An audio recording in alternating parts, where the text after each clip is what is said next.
Alright, this is Golden Tube SEP1. In order to take the knobs off, you have to use Allen wrench 1/16.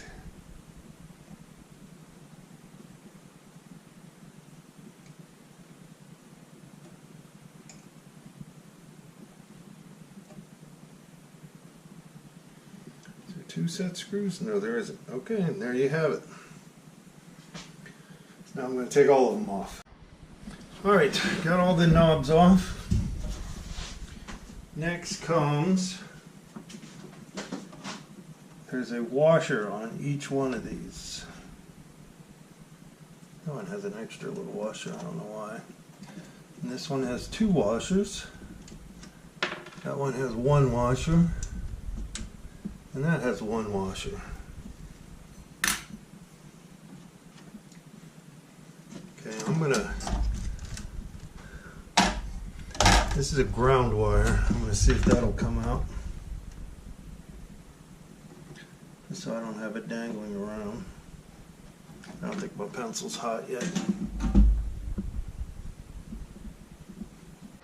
I have to say on this one, it looks like somebody has replaced some stuff before.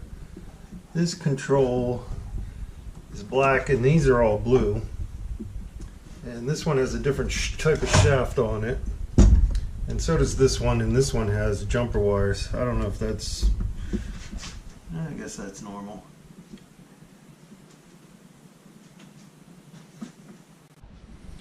Okay, next it looks like remove the LED and take off the faceplate. Boy, that's pretty hefty.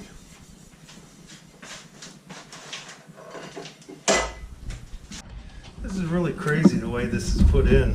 I mean, I don't see how they get this out without bending the shit out of the back panel. It's just nuts.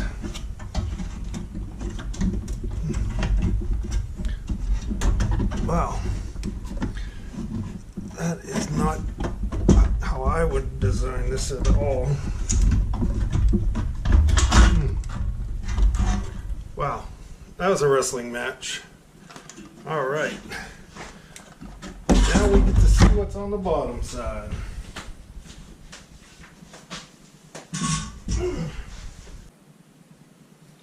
Okay, I think I found the snapping crackling problem because this control, this one leg has no solder on it at all. Very interesting. I'm gonna bet that that's why I have intermittent audio in one channel. See that?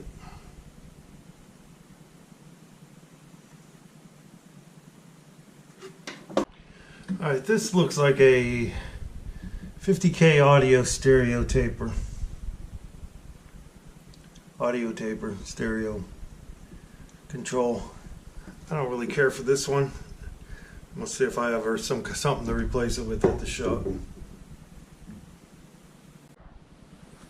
When I look at this from the side, I can see that R13 has no solder on it. So I resoldered that. And that is to ground. Okay, these 2 capacitors are the coupling caps that go from the volume control through these coupling caps and through these inductors that feed the grids. C2 feeds L3, C1 feeds L4. Here's a look at the underside board up close.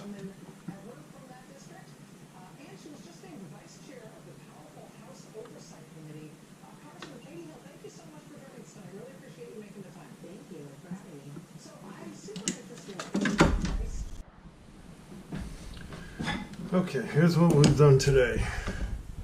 So I got a replacement volume control.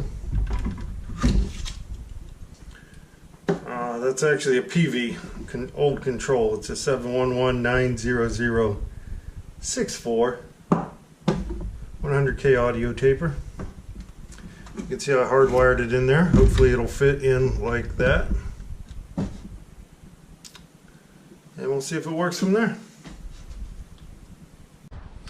Alright, got it back in the chassis, and it looks like it's going to fit fairly decent, like so.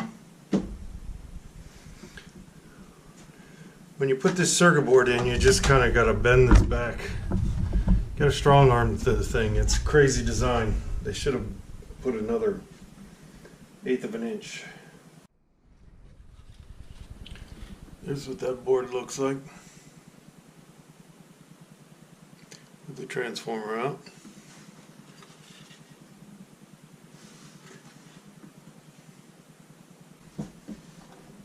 All the other things were for the intermittent problems, but now one channel sounds differently than the other. And what it looks like is the primary on this transformer. Here's a good one using DC meter, 633 ohms DC.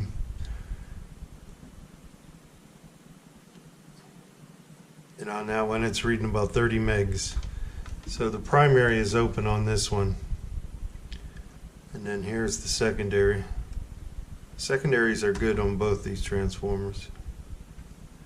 This should read about 115 ohms from there to there. 115 to there, about 115 to 118 there, 116, 119. This is the center tap of this secondary.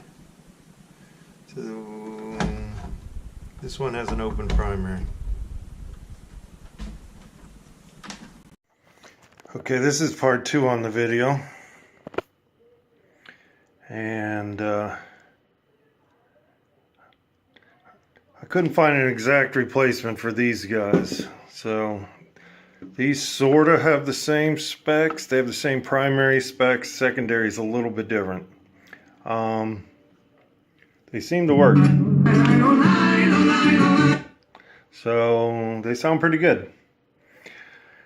I guess that's as good as it gets. If it sounds okay, it must work.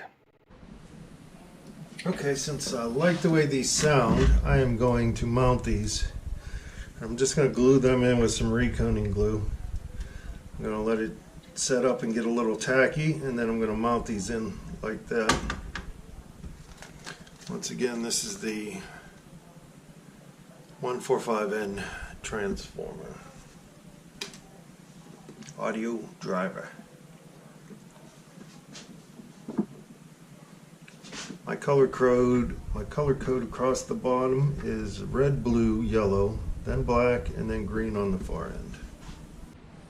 Alright, here we are at a little farther stage. I don't know what the trick is for getting this panel in. I pretty much just use brute force to bend this panel back and wedge it in there, but that's a terrible design. Here's the transformers. They're glued in.